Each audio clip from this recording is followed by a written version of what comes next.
there is a peculiar silence that exists in the space between heartbeats. A pause so small, it almost escapes notice. And yet in that pause, entire worlds can open. Life as we know it feels continuous.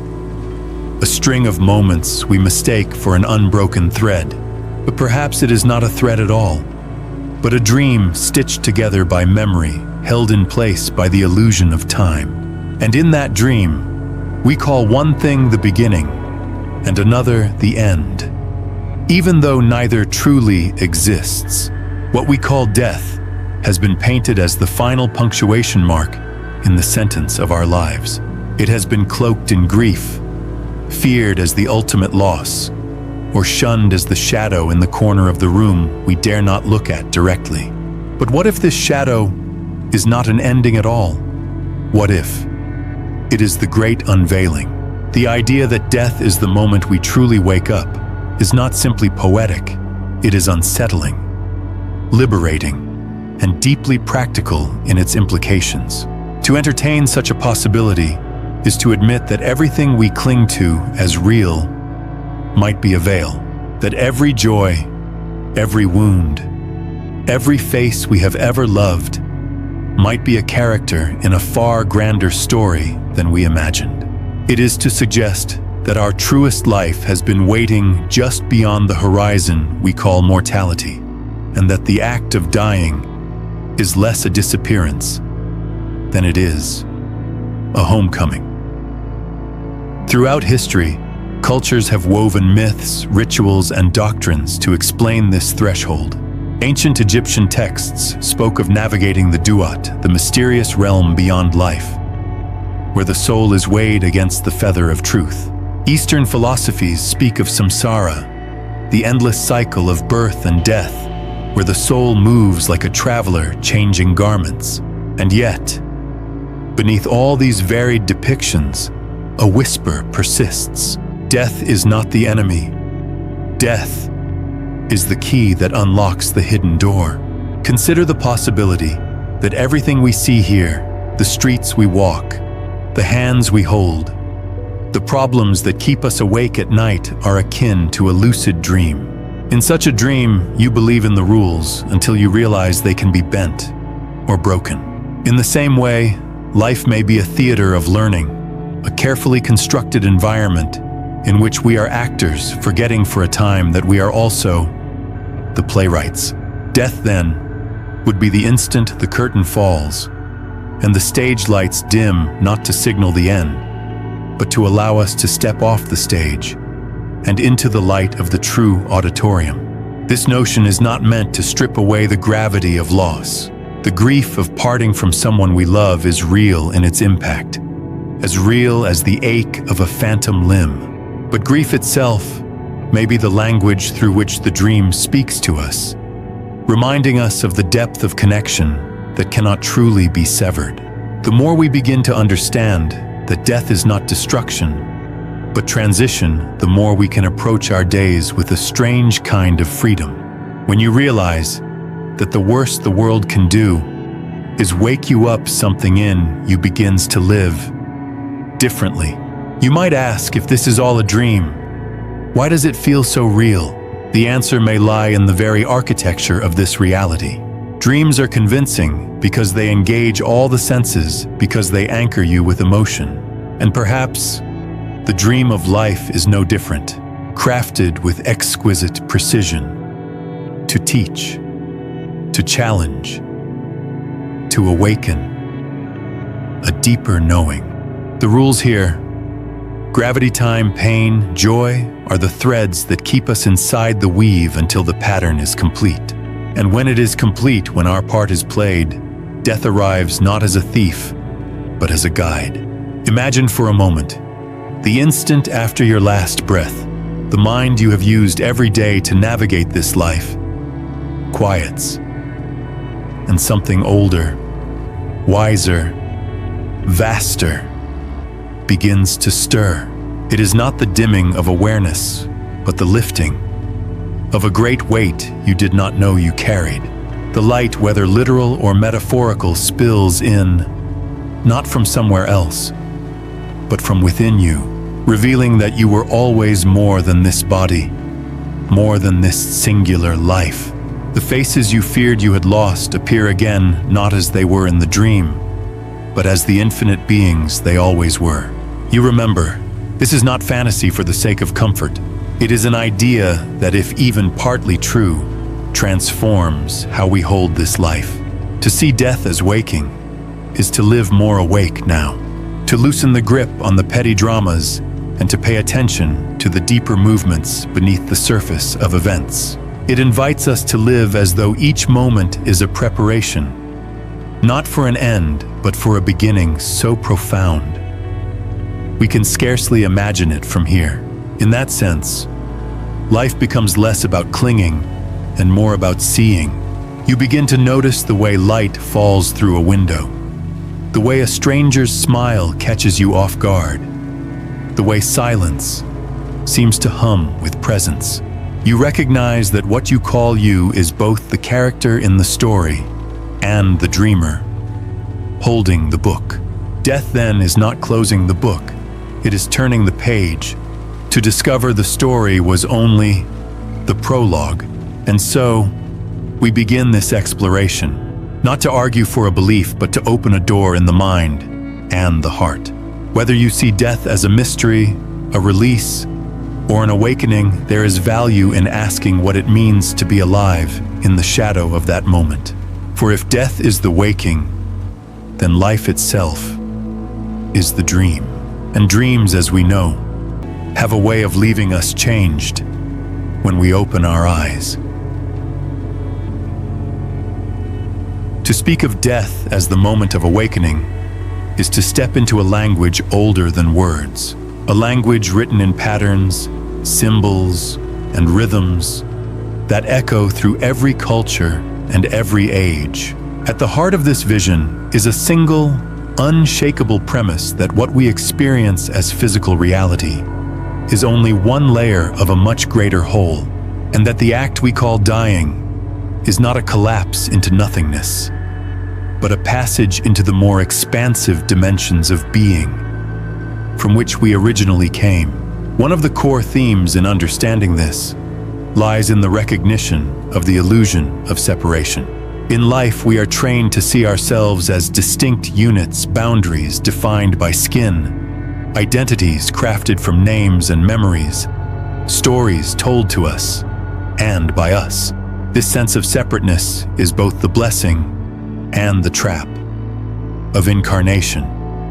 It allows us to have relationships, to learn empathy, to discover ourselves through contrast.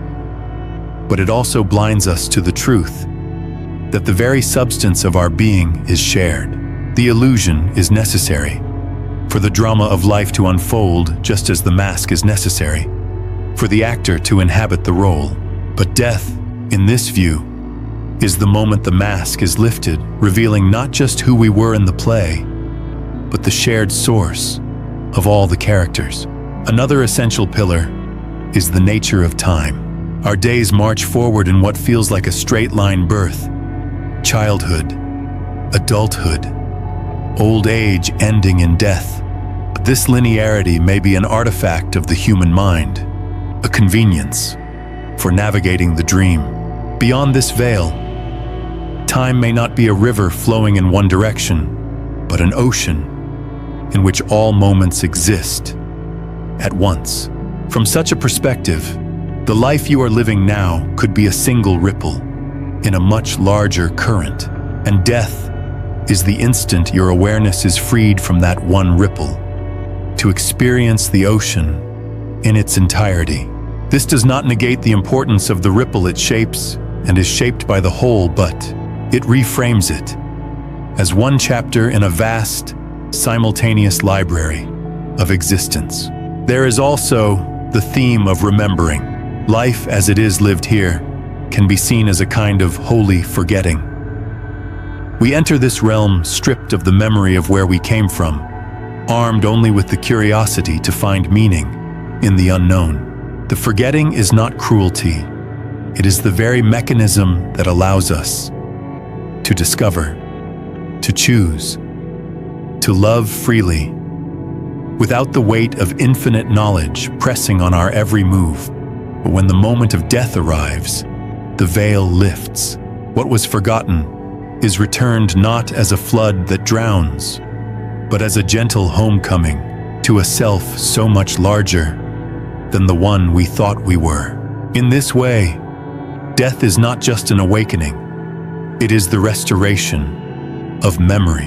Interwoven with these ideas is the understanding of identity's transformation. Most fears of death hinge on the belief that I will cease to exist. But what if it is not the end of I, but the shedding of a temporary identity the way a butterfly leaves its cocoon? The caterpillar may believe that losing its form is the end of its life, unaware that the transformation releases it into a form far beyond its imagining. If life is the cocoon, then death is the moment. The wings unfold. The concept of unity within multiplicity further deepens this picture. In the dream of life, we meet others as though they are wholly separate from us. We love them, we fight them, we grieve them, we learn from them. But if death reveals that all beings are facets of a single consciousness, then every interaction we have here is, in a sense, a dialogue with ourselves.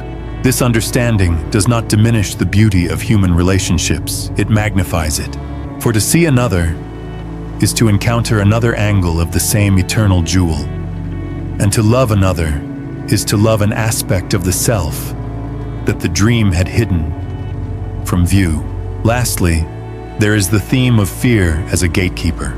Death terrifies because it is the great unknown, the end of control, the moment we must surrender all that we have gathered and built. Yet, fear itself may be the final teacher. When we face it not by denying it, but by walking through it, we discover that fear was never a wall, only a veil. The closer we come to death, whether in actual proximity or in the small deaths of change and letting go, the more we begin to sense that the doorway is not locked. It is we who have held it shut, and it opens the instant we stop clinging to the dream as though it were all there is. These themes, separation and unity, time and timelessness, forgetting and remembering, identity and transformation, fear and surrender are not abstract musings detached from daily life. They pulse through every decision we make, every relationship we nurture or neglect, every moment we choose to live awake or asleep. To see death as the waking is to see life as a dream with purpose, a space in which we practice the art of awakening before the final bell. And so, the conversation shifts from mere philosophy into a living inquiry. If death is the moment we awaken, then what is the meaning of the dream? What symbols and stories has it been weaving all along to prepare us for that instant of recognition? This leads us deeper, not just into thought, but into imagery, myth, and metaphor, where truths too large for logic find their way into our understanding.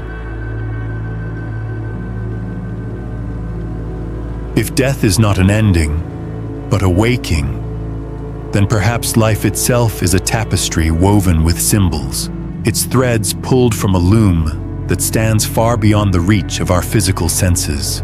Every culture, every myth, every private dream may be a fragment of the same hidden map guiding us toward that moment when the dream dissolves and the larger truth floods in. To explore this, we must step into stories, not as entertainment, but as mirrors, reflecting a deeper architecture of reality.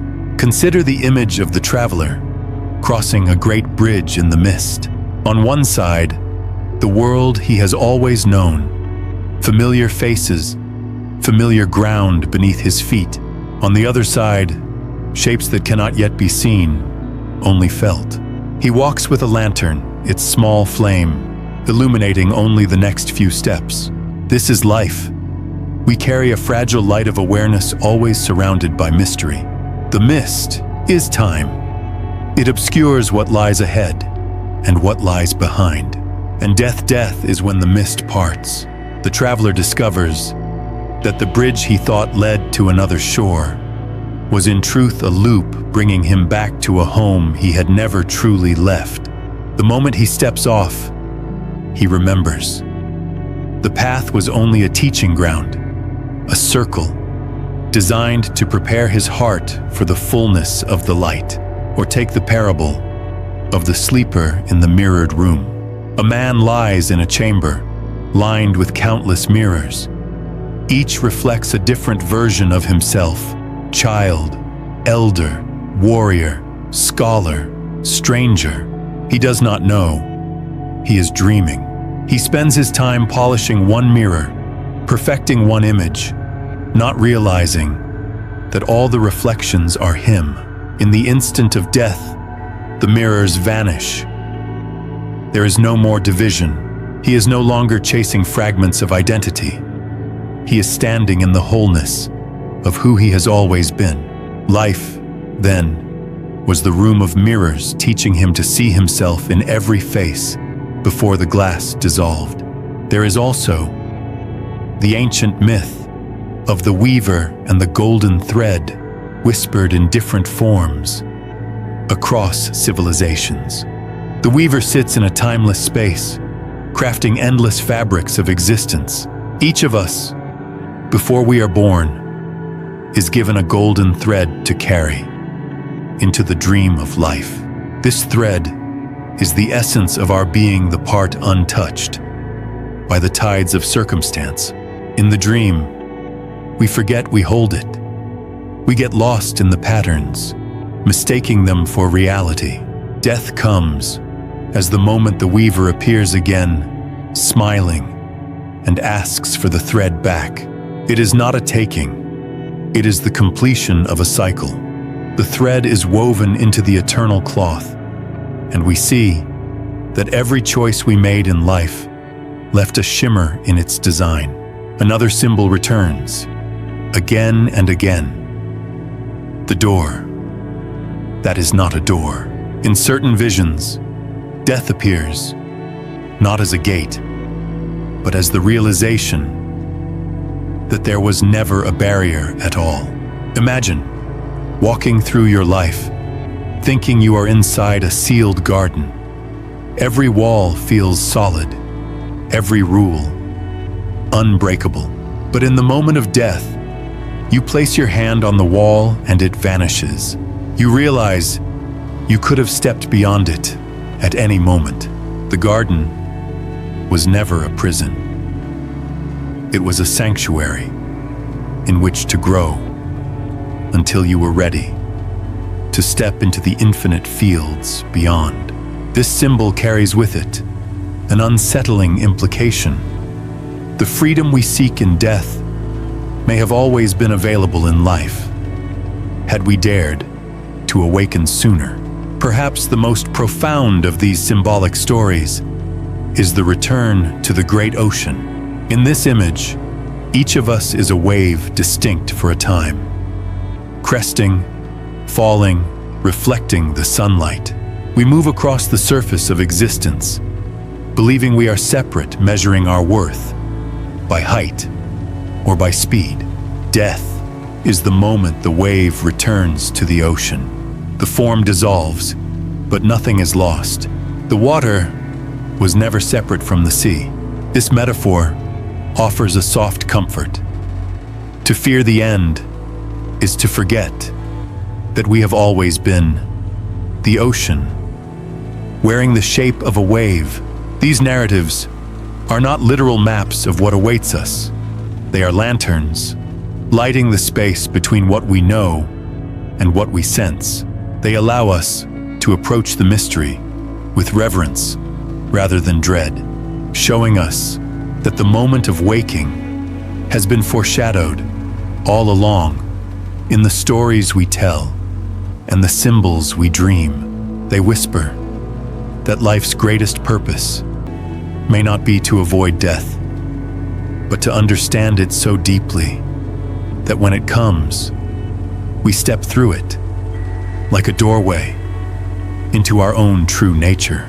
Yet even as these myths and symbols guide us toward a deeper understanding, they leave us with a question. If these patterns are so universal, if the dream has been hinting at the truth from the start, how can we live in such a way that we are already preparing for the waking while we are still within the dream?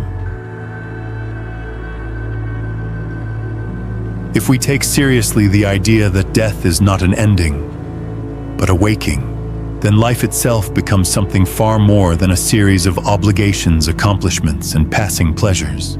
It becomes a field in which to practice awakening, to loosen our grip on illusions before the moment they dissolve entirely. Such a shift is not meant to strip life of its beauty, but to deepen it, to invite us to live with a richer texture of awareness, so that by the time the so-called end arrives, we recognize it for what it truly is. One of the most immediate changes this perspective brings is a softened relationship with impermanence. We spend so much of our energy resisting change, clinging to moments, fearing loss. But if death is the moment of waking, then every smaller loss in life is a rehearsal for that homecoming. The end of a relationship, the fading of youth, the passing of a season, all become reminders that form is always in motion, that identity is always unfolding. Instead of fighting this, we can begin to lean into it, to let each ending teach us how to meet the great ending with openness instead of fear. This is not a call to detach from life or withdraw from its joys. On the contrary, it is an invitation to experience them more fully, because we no longer cling to them as our only reality.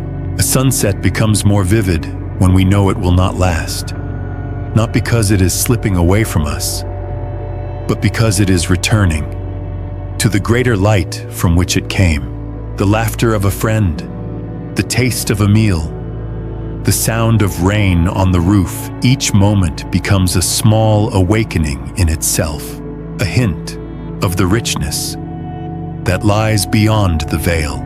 Living with this awareness also reshapes our relationships. If every person we meet is both a character in our shared dream and an aspect of the greater whole we belong to, then our interactions take on a sacred dimension. We may begin to listen more deeply, forgive more quickly, and love more freely, knowing that the bonds between us will not be severed by death, but transformed.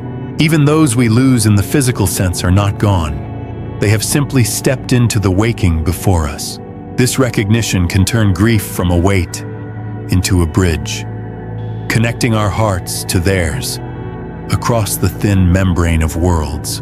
On a practical level, the fear of death, often lurking quietly in the background of our lives, begins to loosen its hold. When the unknown becomes not a void, but a return, we are less easily manipulated by fear, less inclined to compromise our integrity to avoid danger, more willing to take the risks that align with our deepest truths. We stop living as though survival were the only goal, and begin to live as though meaning, presence, and love were the real measures of a life well lived. This perspective also reframes the purpose of our struggles. Pain, challenge, and failure cease to be signs that life is unfair or meaningless. Instead, they become part of the curriculum of the dream. They shape us in ways that prepare us for the waking, strengthening the qualities compassion, courage, humility that are not bound to the dream, but belong to the eternal self. Even moments of despair can take on a strange dignity, when we recognize them as part of a larger unfolding, and perhaps most importantly, seeing death as awakening dissolves the false division between the spiritual and the ordinary.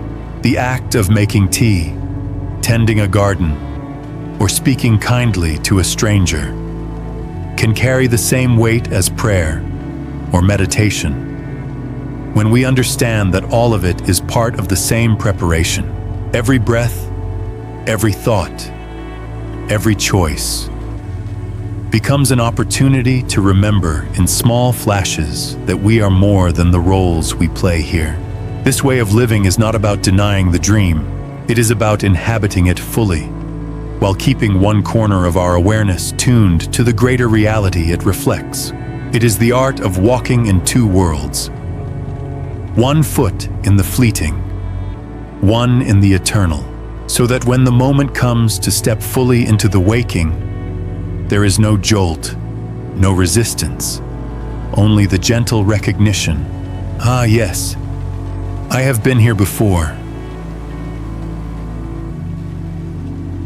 There is a peculiar tenderness in realizing that life, for all its noise and drama, may be nothing more than the prelude to something infinitely greater. If death is indeed the moment we wake up, then everything we fear about it, its finality, its darkness, its mystery, becomes a kind of misunderstanding, born from the limits of the dream itself. In that sense, the great task of living is not to run from death, but to live in such a way that when it arrives, it feels less like a stranger's knock and more like the opening of a long-expected letter.